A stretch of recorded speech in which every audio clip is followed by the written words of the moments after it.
Goeiedag. Vandaag gaan we weer eens praten over Fengshui. Misschien kent u het als Fengshui, want zo schrijf je het, maar je spreekt het op zijn Chinees, neem maar aan, uit als Fengshui. We praten met Roger Green, hij is Fengshui leraar, maar ook iemand die over de hele wereld daar seminars over geeft, instituten. En hij heeft iets heel bijzonders gedaan, hij heeft namelijk het zuidelijk halfrond, waar de sterren tenslotte anders staan, ook zeg maar in Fengshui termen in kaart gebracht. Welkom Roger. To start with Feng Shui, why do we say Feng Shui and not Feng Shui? Well, there's actually a couple of ways you can pronounce it, depending on where you are from China. I don't think it's so important how you pronounce this word, because even the Japanese call it Feng Shui, and the Koreans pronounce it different as well. I think it's more important to know what the words stand for. They translate as wind and water.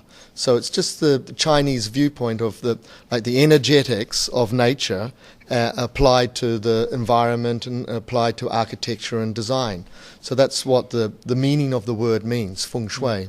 For me it always feels like the invisible force fields that we create or that nature creates in situations and that we can create in buildings, and therefore we can recreate or change or adapt to our changing needs or the feeling that this house is not really what we want it to be. Yes, it's all of that.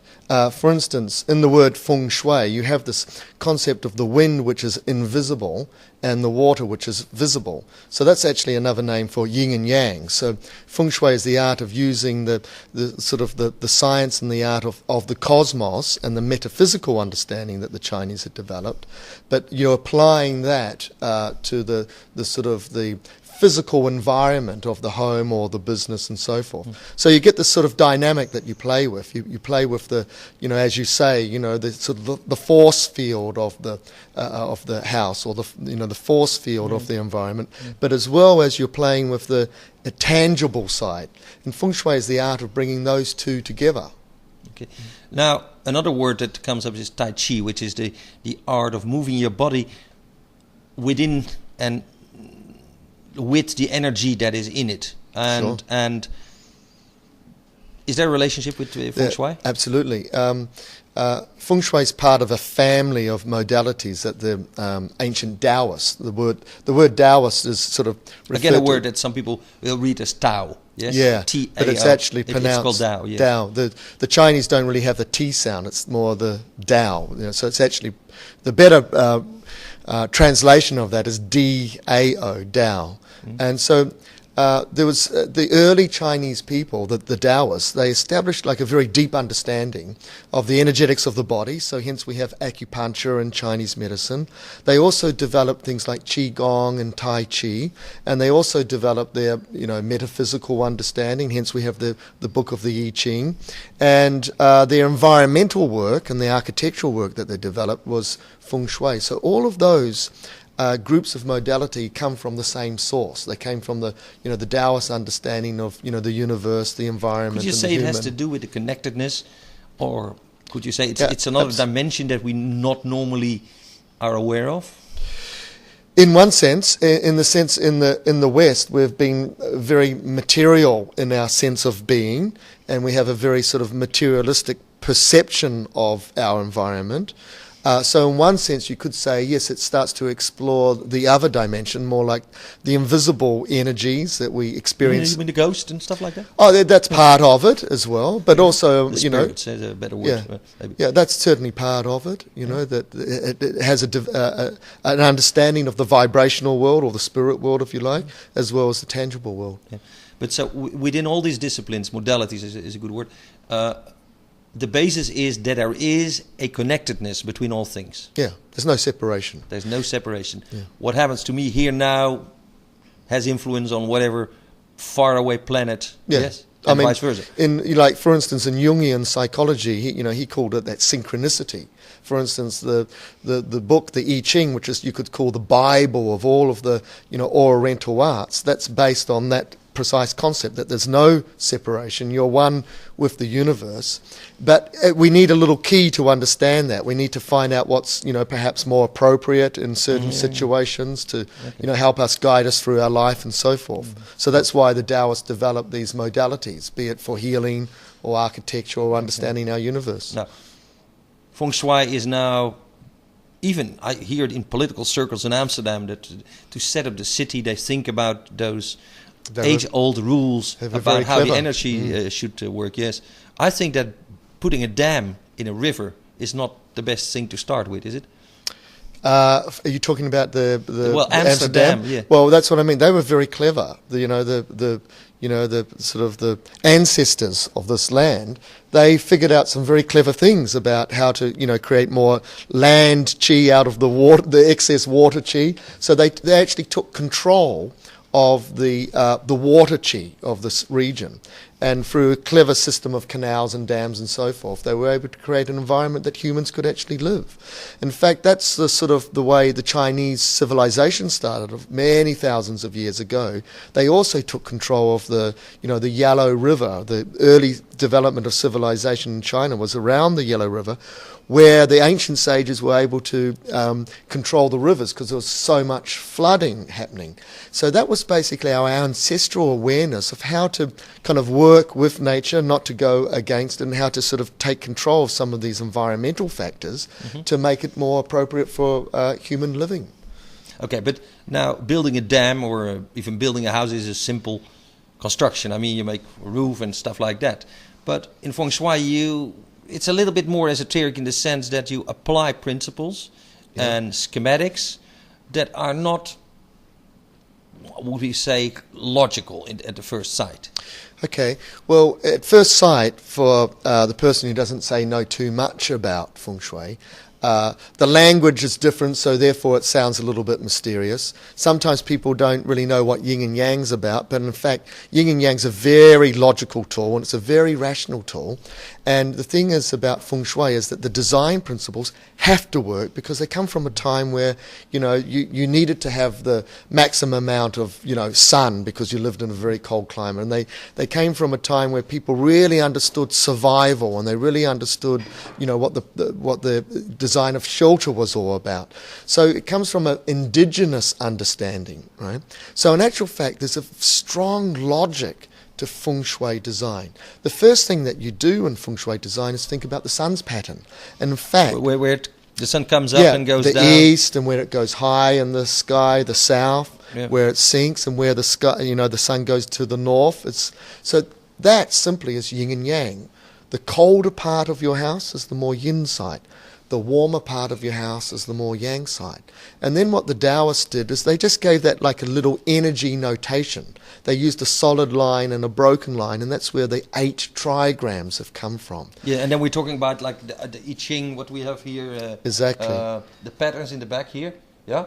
Exactly. The trigrams, and you can make even more finer distinction with double trigrams. These trigrams is just more detail of the yin and yang energetics, summer, winter, south, north, east, west. It just gives us more detail to apply. It's a duality that we live with. But then the concept that are a little bit harder to grasp is that in a house there's a corner for friendship and there's a corner for economics, say for riches, for money. Would you say that also has a logical basis, that in a situation where we're living in a tent or a yurt or some kind of construction, that was the logical place where the foreigner would come in because the wind was always blowing from that side? Yeah? Exactly. For instance, all indigenous design was based on that. For instance, the villages of India, they put the doorways and the windows and where the kitchen was in a very appropriate place for the amount of heat in that part of the house, or where the main breezes would come from, so that they blew all the the fumes from the cooking. So there's a real common sense level to Feng Shui. But also getting back to your question about, well, what about different corners and the meanings of different directions and so forth? What the Taoists figured out, they used what's called associative thinking. Now in the West, we're not so used to associative thinking. We're more used to analytical thinking, where we take something and we break it down into all of its various pieces, and we don't really see that in relationship to the whole. Whereas what more ancient people did, they began with the whole, and then they saw the sort of energetics associations that they had between each other. So, for instance, in Chinese medicine, these 8 trigrams also energetically represent the nature and the function of the various organs. They begin to represent certain times of the day and seasonal aspects, and they start to represent certain colours, certain emotions, certain sort of psychological ways of being. So they had like a large mandala of all of the, the psychological attributes, as well as like a small what you're mandala. Saying that all things in nature, be they idealistic like numbers and colors and and be they factual like sun and the moon coming up, there's a pattern to that. There's a pattern, and the pattern could be described as frequencies or octaves or I Ching hexagrams or trigrams. So there is an order to the universe that is not the logical order. It's not the 1 + 1 is 2 order. It's the 1 + 1 is sometimes something else order. Yeah, sure. A magical order, you could say. There is a sense of mystery to this, but there's also the point there's also like yin and yang is actually a very rational tool, and they use that rational. It's not this kind of rationale that we're used to in the West, but it's in its own language. It is a very rational tool because, for instance, just needs positive and negative, yin and yang. It's like a binary code, just like like a computer language. It relies on plus and negative, or the masculine principle and the feminine principle. So it has that logic to it. But yes, that logic it is applied to more, the vibrational world that, for instance, the Western is not so tuned into, but it's also applied to the physical world. Right? Talking about physics, when we talk about feng shui, people always point to Hong Kong super buildings. They've built huge banks, and they say, this is all laid out according to feng shui principles. And the building masters have taken the same principle, the age-old principle that were used for temples in modern banking and in buildings where you use computers. Is that appropriate? It is appropriate because feng shui is all about energy. And life is about energy, and also business is about energy. So, for instance, you referred to Hong Kong. Like in Hong Kong and Taiwan, of course, they're very sort of interested in feng shui because they knew that this was the tool that the ancient people used to establish, good. But is it the same interest as we have in Volendam wooden shoes that hardly ever anybody wears, but when the tourist comes, we put them on? So is it talk? No, is there it's not reality applied. to there's a reality. There's not a superficial part. This is life. This is the reality of life, and the reality of life is it's an energetic principle. We live in a vibrational world, right? And so, for instance, they sort of took those same principles that they used for the palaces and they used in agriculture and they used in the villages and just for the design principles of the home. They took those principles and then they applied them to everything, be it business or the design of the building in accordance to where the movement of energy is coming from the water or coming from the hills or coming from the roads. Okay, I can so understand it for traditional things, but take a computer.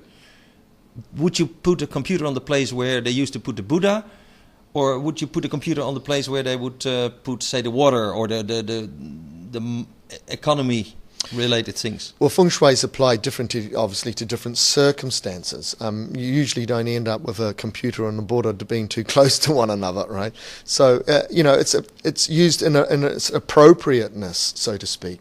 The feng shui of a home, you've got different energetic spots of the home. Like the kitchen kitchen is like what we call more yang, so it has a different type of feng shui to the bedroom, which would say is generally more yin function. The function of a home is different to the function of a business, just like the function of a temple. Does it imply that if you take a computer, which is used for business, let's assume a business computer in your bedroom, that's not a good idea? Generally not, because you're starting to mix the energies, and then that can cause a lot of sleeping problems and insomnia and so forth. On the other hand, the home gaming computer, if you take it to the office, is also not a good idea. Maybe because you don't do any work. That's not feng shui. That's very, very logical. Now listen, lately there has been a surge in interest in feng shui. There's many books on the market. You wrote a book about it? I have. At the moment, the book's in Portuguese and Spanish, because I actually teach a lot in South America, because I've actually developed a whole system of feng shui for the Southern Hemisphere.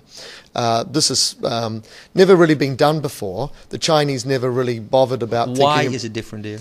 Because, for instance, our design principles are different. We design towards the north. Our sun pattern, which is what feng shui is actually based on, our sun pattern is high to the north. So our architecture in the Southern Hemisphere, we design towards the north. So or you kind of make people like buying a mirror houses. image. Like here, yeah, people like to buy houses here that are south orientated, so you get all the the full energy from the sun, and you like to have protection from the cold winds coming from the north and the northeast and so forth. Whereas in Australia and South America and South Africa, of course, our energetics are different. The energy goes in the anti-clockwise direction, whereas in the northern hemisphere it goes in the clockwise direction. Our major That's water. funny. Do you know whether a sink goes in the other It direction? does. Yeah, that's a scientific in the fact. In the north it goes. Yeah, according and to our linear forces, and our then the- major wind patterns are anti-clockwise, and our major ocean currents are anti-clockwise. So designing in the southern hemisphere is different, and that's what you kind of specialized in. yeah. So yeah. you took the well, whole. I've been specializing in what's called classical feng shui.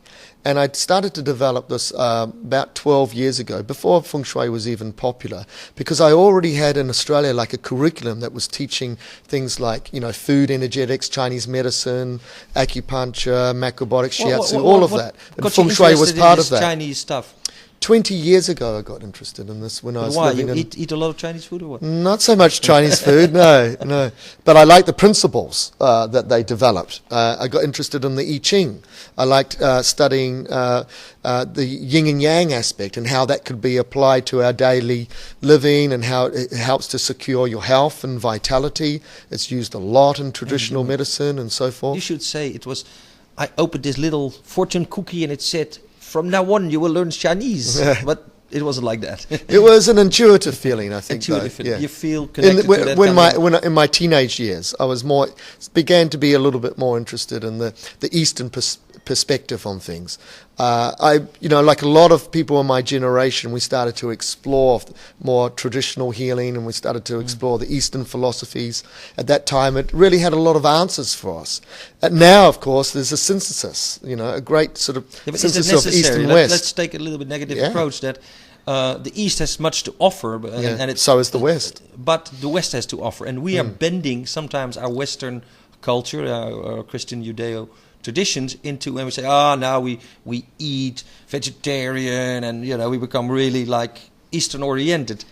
But is that a good internal match, or is that twisting the soul a bit? It can be when things get out of balance. For instance, in the West, we took a very materialistic and somewhat aggressive viewpoint of the universe, as well as we had this sort of sense that everything was outside of us. We were very sort of external. We were always looking at the outside world for our answers. We're looking at the boundaries. Whereas in the East, they took, more of an internal approach. So when things get out of balance, you need the opposite.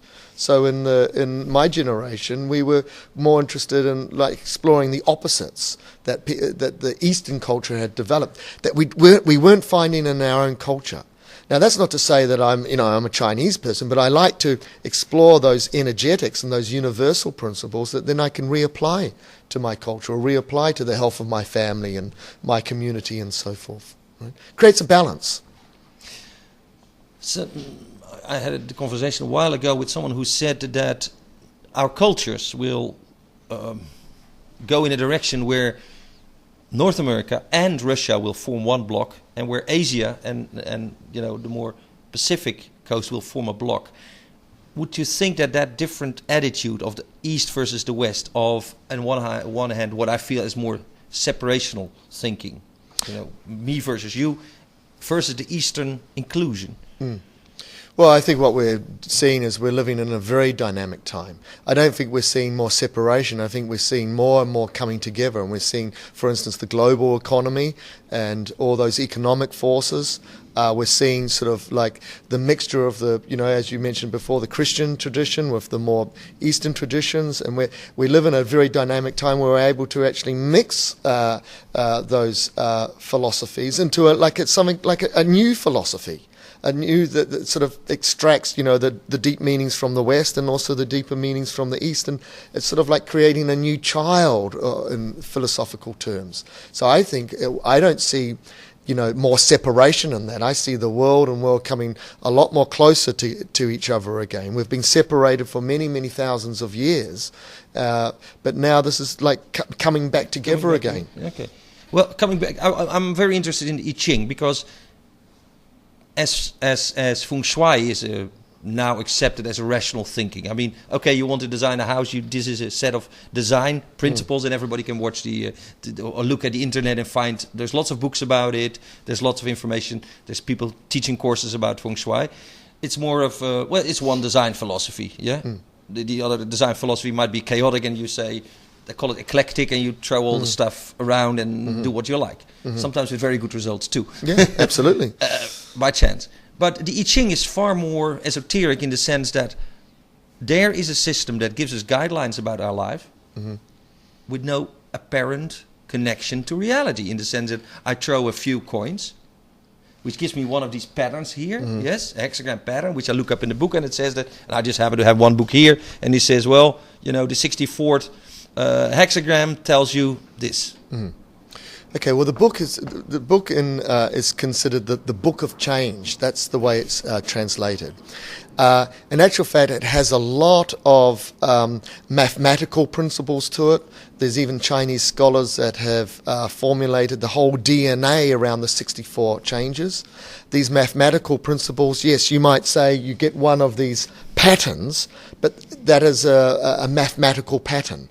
And you can describe energy with numbers.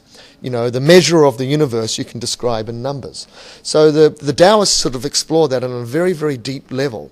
And the book became, yes, it is sort of a book of divination, so to speak, because it's sort of like the mirror of the universe. And at any one moment you're in the here and now, you're a pattern of all of the energetics and things that have happened to you in the past. You're now in the moment, but you're also going to the future.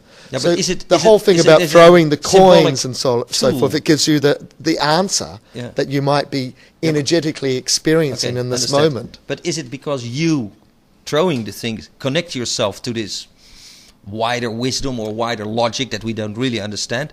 Or is the book in itself the source? No, the source is still you.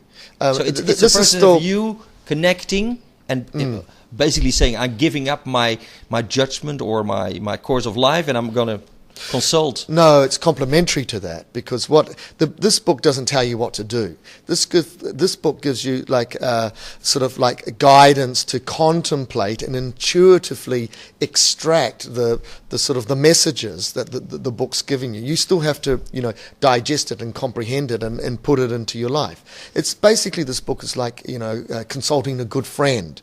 Especially people use it, especially when they have a little bit of difficulty in deciding about certain direction in their life or their life goals. There's now people who play the stock market by a system called gorilla, whatever. There's a gorilla, someone in a cage, and every morning they give him something, and if he takes it on the left, they buy and all that. Yeah, a thing like that. Seemingly the results over 2 years' time were better than the stock market. Yeah, that happened. But so how? Is this a piece of Chinese logic or a Chinese knowledge that is true, but we just don't know why? Well, it is a book that's initially, when people buy it, they're first of all fascinated by it, but it's actually a book that's quite difficult to understand for the novice, in the sense that usually you need a little bit of guidance and a little bit of training. Because it doesn't say yes or no, it says... Yeah, it doesn't speak of yes or no. Yeah. It gives you these... Yeah, I remember one time it said, watch out for your possessions or something like that. Hey, man, I lost my key. So it came true because I lost my key, and therefore.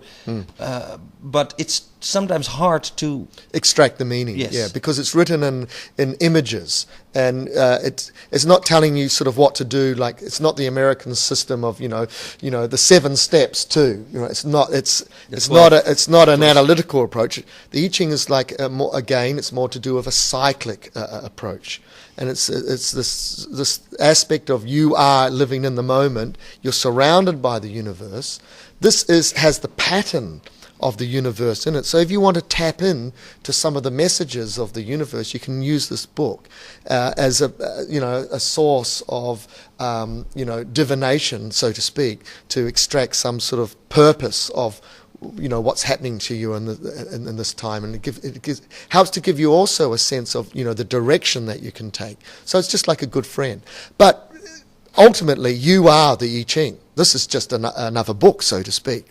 Ultimately, it's you, the person, who has to use it, and first have to make the step of wanting to consult it, and then take the consultant, whatever comes out of it, in a specific way. It's very interesting. The I Ching is one of the most published books in the world. It's something like the 4th or 5th most published book. So, people are quite fascinated. I think what happens is sometimes they find it very difficult, so they might give up on the I Ching, right? But it's certainly a book that, I think also you need a little bit of training and a little, like a teacher or guidance to just tap into, what do these lines mean, and what do the position mean, and so forth. If I just take your last line, I said, you're describing Windows Millennium Edition. Describing what? The Windows Millennium Edition, one of the most published books in the world, of course. Oh, yeah, Wilhelm, with right, all the lines that you have to understand. Yeah. No, you don't have to stand at all like that, No. But some of us... But was this the computer of the old It age? was, yeah. And it's the binary computer language of the universe, basically. To measure the universe is just, yin and yang, or positive and negative. So it's, it's a cycle. We're coming back from this to maybe incredible Windows. Incredible patterns are in here, and that's the sort of the image, some of the imagery that we also use in Feng Shui. Just very quickly to explain what you're doing here in Amsterdam, Roger. You have a website that is fengshuiseminars.com. People can see what you do. There's a phone number in Amsterdam. You have given seminars. You do give seminars on what subject specifically? There's ongoing seminars in Amsterdam with people here. Also, this year in Zurich in July, we're hosting a major Feng Shui conference with Chinese teachers and Indian teachers, and so people can go to the website and find out about the Zurich International Feng Shui Conference, and they can read about some articles both in the Chinese tradition and the Indian tradition called Vastu Sastra, and also I offer training programs for different locations as well. Okay, so people can find you. And I have one last question: if I were to go to the moon, and I hear these days I can book myself into a Russian airplane. That's right. What side or what part of the moon should I go to, according to Feng Shui? Go to the bright side of the moon, right? To the bright side, because it's a little bit spooky on the dark side of the moon. Okay, but not on the top side or whatever. What would you say? Always go for the middle. Go for the middle. Shoot for the moon. Yeah. We hebben gesproken met Roger Green over Feng Shui. U heeft gezien, er is een website, hij geeft seminars en het was een heel aardig gesprek over iets wat heel oud is. Maar de laatste tijd weer heel jong is, want de mensen doen er veel meer mee. Het is iets wat heel veel mensen gebruiken om een huis in te richten, om een huis te ontwerpen. Ik hoop dat de gemeente Amsterdam ook een beetje nadenkt van wat je nu op het moment in Amsterdam ziet, al die verstopping is duidelijk geen Feng Shui. Maar als ze een beetje nadenken over de flow van de energie en hoe het allemaal beter kan, nou, dan kunnen we nog heel wat leren van die oude Chinezen, want daar komt het vandaan. Roger, thank you for being here. Yeah, thank you. Okay. Ready? What? Great. Okay. Good. Yeah, easy.